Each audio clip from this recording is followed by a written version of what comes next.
Car आज़ादी, बोलने की आज़ादी, रहने की आज़ादी, खाने की आज़ादी, अपनी बातें स्पष्ट कहने की आज़ादी, लिखने की आज़ादी, पढ़ने की आज़ादी, काम अपने अनुसार काम करने की आज़ादी, स्वतंत्र भारत।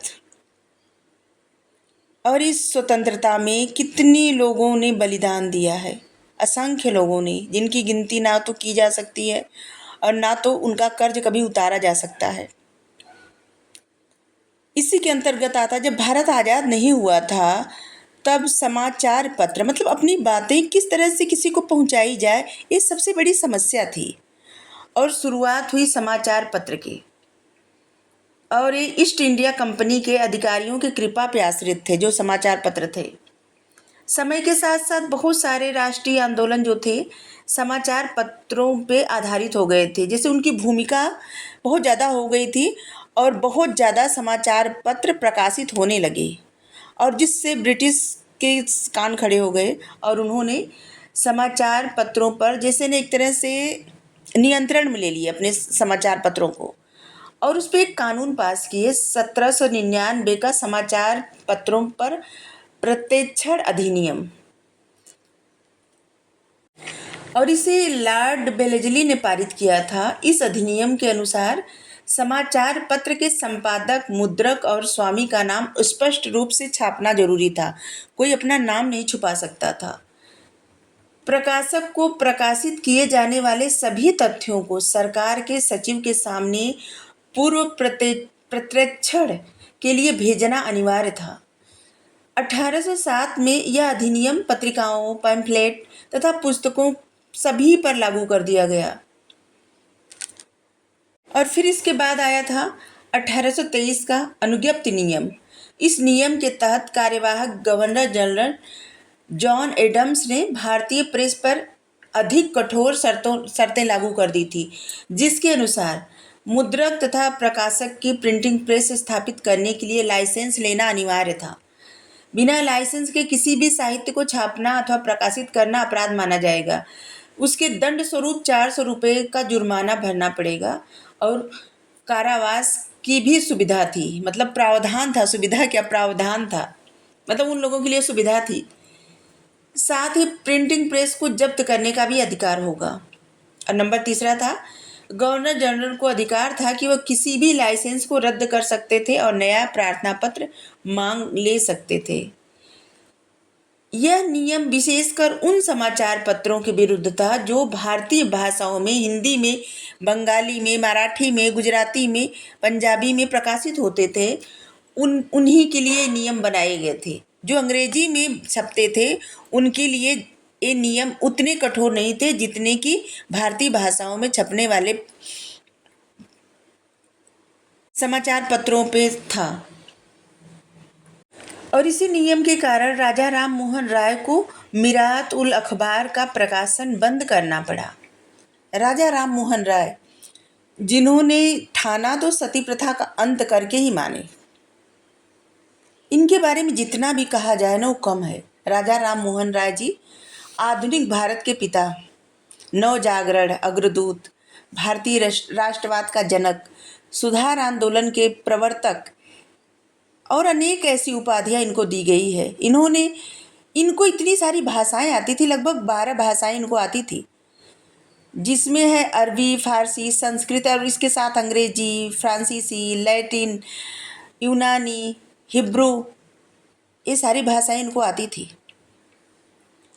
अगस्त 1828 को इन्होंने ब्रह्म समाज की स्थापना की थी। पहले इसका नाम था ब्रह्म सभा और बाद में ब्रह्म समाज नाम पड़ा। इन्होंने सती प्रथा, बहुविवाह, बाल विवाह, पर्दा प्रथा, छुआछूत, जाति प्रथा, इन सब पर बहुत ज़्यादा प्रहार किया, विरोध किया बहुत ज़्यादा। और इसके समर्थन में थे, अंतर्जातीय विवाह के समर्थन में थे, और स्त्री शिक्षा, इस सब पे विशेष बल दिए थे। मतलब बहुत ज़्यादा समर्थन किए थे इन सब बातों का। और स्त्रियों को संपत्ति में उत्तराधिकार, इन्होंने बहुत प्रयास किया था इन चीज़ों के लिए। जैसे अंतर्जातीय विवाह, स्त्री शिक्षा और स्त्रियों को संपत्ति में अधिकार, और छुआछूत, सती प्रथा, बहुविवाह, बाल विवाह, पर्दा प्रथा, जाति प्रथा, इन सब पे बहुत प्रहार किए थे और कड़ा विरोध किया था इन्होंने। इन्होंने ही कलकत्ता में हिंदू कॉलेज की स्थापना की थी, डच डेविड हेयर की सहायता से। हाँ, 1825 में वेदांत कॉलेज की स्थापना भी इन्होंने ही किया था। राजा राम मोहन राय को पत्रकारिता का अग्रदूत भी माना जाता है। समाचार पत्रों की आज़ादी के लिए इन्होंने जन जागरण किया था। इन्होंने बंगाली भाषा में संवाद कौमुदी इसका प्रकाशन किया था और एक प्रहार था सती प्रथा पे। प्रज्ञा का चाँद और संवाद कौमुदी दोनों का प्रकाशन किया था इन्होंने संवाद कौमुदी के माध्यम से सती प्रथा पर कठोर प्रहार किया था और घोर विरोध किया था, क्योंकि जब 1811 में इनके बड़े भाई जगमोहन की मृत्यु हो गई थी तो इनकी भाभी सती नहीं होना चाहती थी और उनको जबरदस्ती सती होना पड़ा, मतलब जबरदस्ती उनको चिता पे लिटाया गया, और जिसका इनके मन पे बहुत गहरा प्रभाव पड़ा और इनको बहुत बुरा लगा, बहुत दुख हुआ, और इसीलिए ये सती प्रथा के विरोध में उठ खड़े हुए। और जब तक सती प्रथा का अंत नहीं हो गया, इस पे कानून नहीं बन गया, तब तक ये विरोध करते रहे। सती प्रथा के विरोध में इन्होंने समाज में देशव्यापी आंदोलन चलाया था, समाजव्यापी आंदोलन, और ये विलियम बेंटिंक के साथ 1829 में मिल करके सती प्रथा विरोधी कानून बनवाने में मदद भी किए थे और तभी सती प्रथा का अंत हो पाया। राजा राम मोहन राय जी प्रथम भारतीय थे जो समुद्र पार करके इंग्लैंड गए थे और भारतीय मुगल सम्राट अकबर द्वितीय के पक्ष में अंग्रेज सरकार के सामने उनके पेंशन के लिए रखे थे कि जैसे जितनी पेंशन उनको मिलती है उतनी पर्याप्त नहीं है, उनको और अधिक पेंशन चाहिए, और जिससे प्रसन्न होकर के इनको अकबर द्वितीय ने राजा की उपाधि दी थी। राजा राम मोहन राय जी के बारे में जितना भी कहें कम है। खैर, अभी बात करते हैं पेपर, अखबार इस सब के बारे में, प्रकाशन के बारे में। एडम्स की इस आज्ञा के बाद, एडम्स जो कानून ले आया था, एडम्स की इस आज्ञा के बाद, क्या अभी बताए थे ना कि जो मुद्रक प्रकाश के लिए प्रिंटिंग प्रेस स्थापित करने के लिए लाइसेंस लेना पड़ेगा, ये सब जो बताए थे, इसी का था कानून। एडम्स के इस आज्ञा के बाद J.S. वर्किंघम के निर्भीक अंग्रेज पत्रकार और आधुनिक प्रेस और पत्रकारिता के पथ प्रदर्शक थे, कंपनी की आंखों में कांटे की तरह खटकने लगे। एक थे, उनका नाम था J.S. वर्किंघम, ओ पक्ष में थे पत्रकारिता, भारत में पत्रकारिता के पक्ष में वो थे, और पत्रकारिता के भारत में आधुनिक प्रेस के पथ प्रदर्शक भी थे। मतलब उन्हीं के प्रदर्शक में, कैसे कहें, मतलब उन्हीं के बताए गए रास्तों से भारत में प्रिंटिंग प्रेस ये सब मतलब स्थापित हुआ था। वो कांटे की तरह खटकने लगे और जिसकी वजह से 1823 में उनको इंग्लैंड भेज दिया गया था। लॉर्ड विलियम बेंटिंक के अपने शासनकाल में 1828 से 35 में सभी समाचार पत्रों के प्रति उदारवादी रुख अपनाया। लॉर्ड विलियम बेंटिंक ने भारत से बहुत सारे ऐसी चीज़ों को ख़त्म किया जो रूढ़िवादी थी, और सती प्रथा का अंत भी तो यही किया था। परंतु इसके बाद कार्यवाहक गवर्नर आ गए चार्ल्स मेटकाफ 1835 से 36 में, और इन्होंने 1823 के कुत्सित नियमों को पूर्णतः रद्द कर दिया और इन्हें भारतीय समाचार पत्रों का मुक्तिदाता भी कहा जाता है। और 1835 के liberation of the India press अधिनियम के अंतर्गत मुद्रक तथा प्रकाशक के लिए केवल प्रकाशन के स्थान की सूचना देना आवश्यक था। लॉर्ड मैकाले, जो कि सच्चा उदारवादी था, उसने भी समाचार पत्रों की स्वतंत्रता में समर्थन किया था कि भारत में समाचार पत्रों को स्वतंत्रता दी जानी चाहिए। कौन कौन? Lord Hastings, Charles Metcalfe, Macaulay और लॉर्ड रिपन, ये सब पक्ष में थे कि भारत में समाचार पत्रों को स्वतंत्रता दी जानी चाहिए। इन सब का नाम लेने में, इन लोगों का नाम लेने में थोड़ा सा हो रहा है। 1857 का अनुज्ञप्ति आंदोलन जब आया तो ये आंदोलन अंग्रेजों के राज्य की जड़ें हिला दी। अंग्रेज थोड़े डर गए थे इस आंदोलन से, और इस आपातकालीन परिस्थिति से निपटने के लिए 1857 के अधिनियम 15 के अनुसार अनुज्ञप्ति व्यवस्था पुनः लागू कर दिया समाचार पत्रों के खिलाफ, और बिना लाइसेंस के प्रिंटिंग प्रेस रखने व प्रयोग करने पर सरकार ने रोक लगा दी। सरकार किसी भी समाचार पत्र, पुस्तक अथवा अन्य संवेदनशील विषय प्रकाशन बीच में ही रोक सकती थी। यह केवल आपातकालीन व्यवस्था थी जो 1 वर्ष तक चली। इसके समाप्त होने पर मेटकाफ द्वारा बनाए गए अधिनियम फिर से लागू कर दिए गए थे। फिर 1867 का पंजीकरण अधिनियम आया। इस अधिनियम द्वारा सरकार समाचार पत्रों पर रोक लगाना नहीं चाहती थी, बल्कि उसका नियमन करना चाहती थी। प्रत्येक मुद्रित पुस्तक पर, समाचार पत्र पर मुद्रक, प्रकाशक तथा मुद्रण स्थान का नाम होना आवश्यक था। मतलब कोई भी कुछ लिखता था तो उसके बारे में पूरी जानकारी इनको मिलना आवश्यक था, जिससे आसानी से उसके ऊपर कार्यवाही हो सके। साथ ही प्रकाशित पुस्तक की एक प्रति 1 मास के भीतर सरकार को देना पड़ता था, और इस अधिनियम के अंतर्गत 1890 तथा 1914 में पुनः संशोधित किया गया था।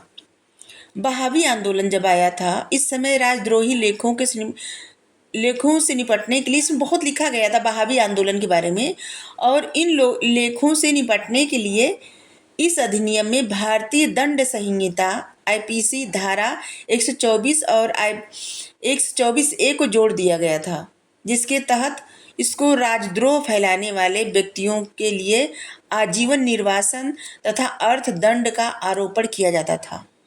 मतलब जो भी लिखा गया था, उनको अगर नहीं पसंद आता था तो जुर्माना भरना पड़ता था, नहीं तो आजीवन निर्वासन किया जाता था देश से। सोचिए, अपनी बातें रखने के लिए कितना कष्ट भुगतना पड़ रहा था। जो मर्जी आता लिखता है, जिसका जो मर्जी आता बोलता है। खैर, आज़ादी नहीं तो पहले क्या था।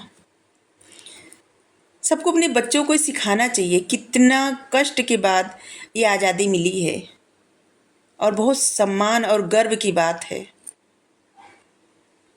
फिर आया देसी भाषा समाचार पत्र अधिनियम 1878। 1857 के विद्रोह के बाद देसी समाचार पत्रों को संख्या में बहुत ज़्यादा वृद्धि हुई, बहुत ज़्यादा, सभी लोग बहुत ज़्यादा पसंद करने लगे। अब ये अधिक मुखर होकर सरकार की आलोचना करने लगे। अब ऐसी ऐसी बातें लिखी जाने लगी सरकार के खिलाफ कि मतलब मौका मिला था तो अपना लिखते थे, क्योंकि सबके मन में तो चिढ़ भरी हुई थी और सरकार की आलोचना होने लगी। इस समय लॉर्ड रिपन भारत का वायसराय था, जिसकी साम्राज्यवादी नीति अकाल में जब लाखों लोगों की मृत्यु हुई थी 1876 से 78 में, बहुत बड़ा अकाल पड़ा था। मतलब बहुत अकाल ऐसा पड़ा था, सूखा, कि जिससे बहुत सारे लोगों की मृत्यु हो गई थी, लाखों लोगों की।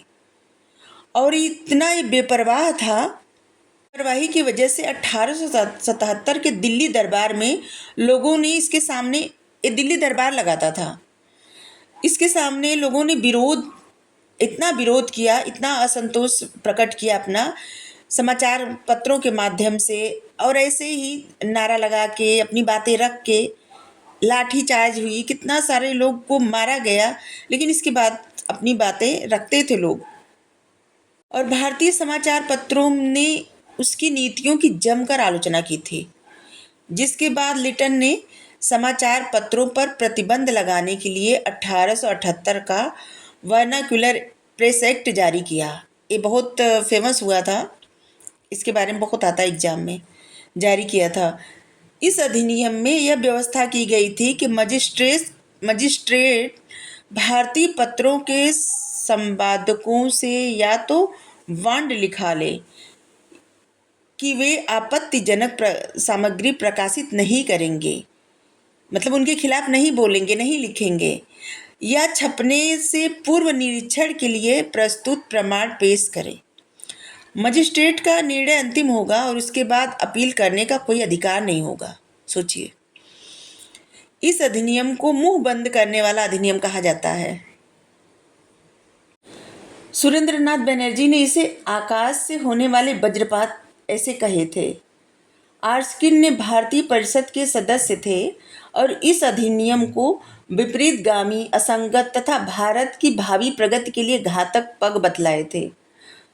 इस अधिनियम का सबसे घिनौना पक्ष यह था ना कि इसने देसी भाषा तथा अंग्रेजी भाषा के पत्रों में भेदभाव किया था और इसके तहत सोम प्रकाश, जो कि ईश्वर चंद्र विद्यासागर जी का था, भारत मिहिर, ढाका प्रकाश, सहचर आदि समाचार पत्रों के विरुद्ध मामले में दर्ज किए थे।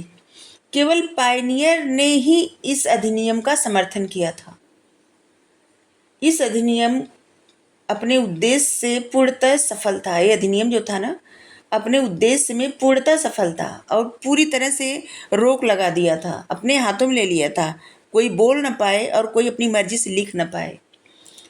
भारतीय समाचार पत्रों की भाषा व प्रकृति दोनों ही हल्की हो गई थी और भारत के नए सचिव लॉर्ड क्रेनबुक ने इस अधिनियम के पूर्व प्रत्यक्षण को धारा का विरोध किया, जिसका परिणाम यह हुआ कि सितंबर 1878 में यह धारा हटा ली गई और लॉर्ड लिटन के बाद उदारवादी सरकार ने लॉर्ड रिपन 1880 को भारत का वायसराय नियुक्त किया गया, जिसने 1882 में इस अधिनियम को रद्द कर दिया। वैसे कुछ लोगों का जो था न नीति हमको बहुत अच्छा लगा था। बहुत सारी ऐसी रूढ़िवादिता थी भारत में जिसको ख़त्म किए थे, जैसे लॉर्ड रिपन और मैकाले, इन लोगों का हमको अच्छा लगा था। कुछ नीतियाँ इनकी अच्छी लगी थी हमको। फिर भारतीय समाचार पत्र अधिनियम 1910 आता है। इससे पहले 1908 आया था, द न्यूज़ पेपर एक्ट। खैर, अब इसके बाद आता है 1910 भारतीय समाचार पत्र अधिनियम। सरकार ने अपने हाथों को और अधिक पुष्ट करने के लिए इस अधिनियम को पारित किया था, जिसके द्वारा लॉर्ड लिटन ने वर्नाकुलर एक्ट, प्रेस एक्ट के सभी क्रूर नियम पुनः जीवित कर दिए गए थे और इसके अनुसार सरकार किसी भी मुद्रणालय में स्वामी अथवा प्रकाशक से पंजीकरण जमानत मांग सकती थी, जो कम से कम 500 रुपये तथा अधिक से अधिक 2000 रुपये होगी। उस समय 2500 रुपये कितना अधिक था। प्रकाशक पुनः पंजीकरण चाहता है तो उसे कम से कम 1000 तथा अधिक से अधिक 10,000 रुपये सरकार को देने पड़ते थे। परंतु इसके बाद भी यदि समाचार पत्र पर आपत्तिजनक सामग्री प्रकाशित करता है, मतलब सरकार के खिलाफ कुछ बोलता है, तो फिर से जुर्माना लग सकता है, उसका प्रेस जब्त हो सकता है और मतलब देश निकाला भी हो सकता है। ये सब था अपने ही देश में अपनी ही बातें रखना मतलब गुनाह था। अपने देश में अपनी ही बातें रखना गुनाह था। जो लोग ऐसे बोलते हैं ना, बोलने की आज़ादी में कुछ भी बोल दे, और सोचिए मेन बातें, अपनी तकलीफ, अपना दुख, लोगों की परेशानी, ये लिखना गुनाह था। तो सरकार ने फिर से लागू कर दी थी कि आपत्तिजनक सामग्री प्रकाशित करता तो सरकार उसका प्रिंटिंग प्रेस, पुस्तक, पत्र सभी जब्त कर सकती थी तथा उसका पंजीकरण भी रद्द कर सकती थी।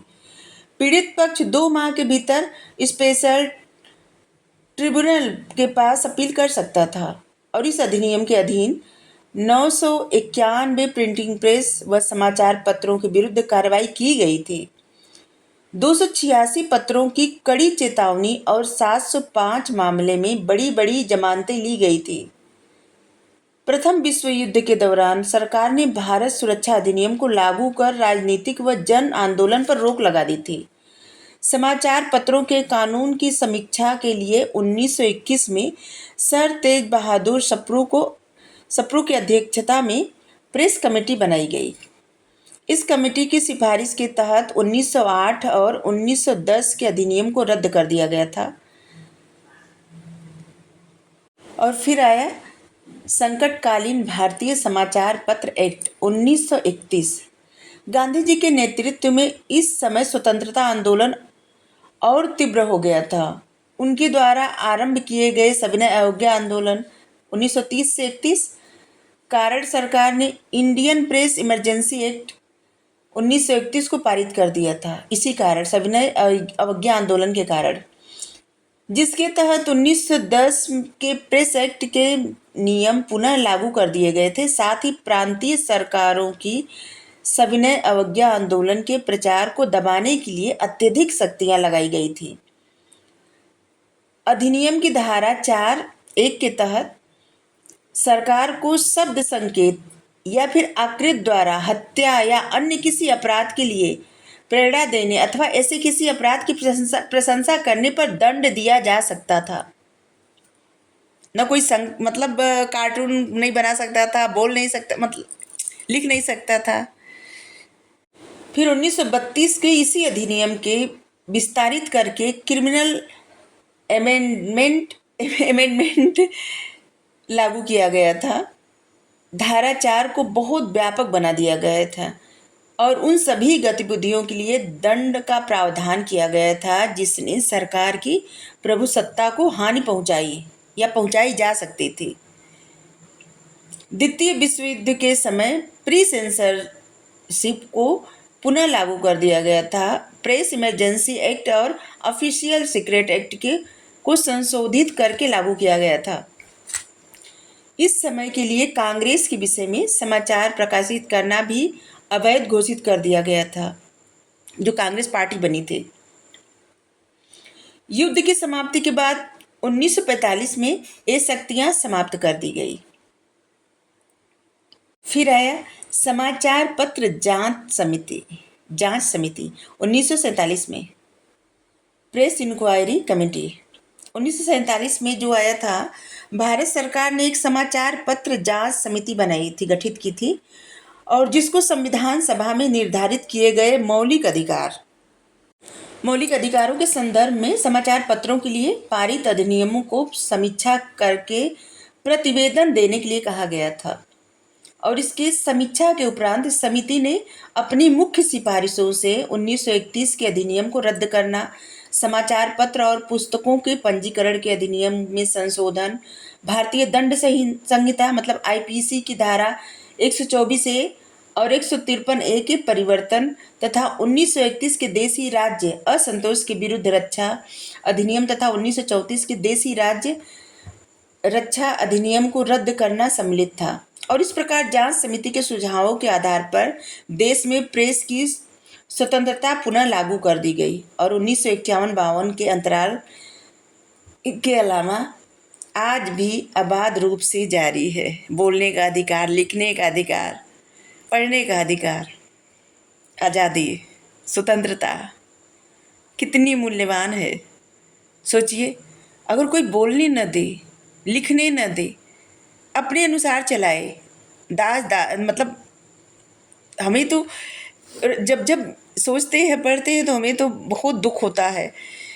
कैसे रहे होंगे सब लोग, कितना जद्दोजहद करना पड़ा, कितना बलिदान देना पड़ा, कितना कष्ट सहना पड़ा, फिर ये आज़ादी मिली। हम तो रिक्वेस्ट करते हैं, आप सब अपने बच्चों को ज़रूर बताएं आज़ादी की कीमत, आज़ादी कैसे मिली, देश का कितना महत्व है, आज़ाद देश में रहने का कितना महत्व है। Thank you. जय हिंद।